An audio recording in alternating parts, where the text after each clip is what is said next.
Good morning guys. ಇವತ್ತು ನಾವು ತೋಟ ಮನೇಲಿ ಏನೇನೈತೆ ಅಂತ ತೋರಿಸುತ್ತೀವಿ.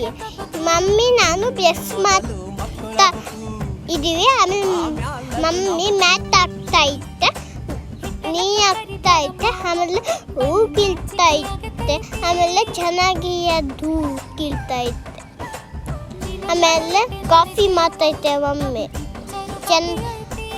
ಚೆನ್ನಾಗೈತೆ ಇಲ್ಲ ಅಂತ ತೆಗೆದ್ಮೇಲೆ ತುಂಬ ಚೆನ್ನಾಗಿದೆ. ಮಮ್ಮಿ ನನಗೆ ಓದ್ಕೊತಾ ಇತ್ತು. ಮತ್ತು ಆಮೇಲೆ ಕೂತೋಸು ನನ್ನ ಹತ್ರ ತಿಸ್ತಾ ಕೂತ್ಕೊಂಡಿದ್ದೇನೆ. ಇವಾಗ ನಾನು ಮಮ್ಮಿನ ಹೆಲ್ಪ್ ಮಾಡಿ ಆಮೇಲೆ ದೋಸೆ ಜೌನ್ ಮಾಡ್ತಾ ಇದ್ದೀನಿ. ಆಮೇಲೆ ಅಕ್ಕ ನನಗೆ ಉಣಿಸುತ್ತಾ ಇದ್ದೆ. ಇವಾಗ ನಾವು ಪ್ಲೇ ಟೈಮ್ ಮಾಡ್ತಾ ಇದ್ದೀವಿ. ಇದು ವಿಡಿಯೋ ನಿಮಗೆ ಇಷ್ಟ ಆಗಿದೆ, ಶೇರ್ ಮಾಡಿ, ಸಬ್ಸ್ಕ್ರೈಬ್ ಮಾಡಿ, ಲೈಕ್ ಮಾಡಿ. ಬಾಯ್ ಬಾಯ್.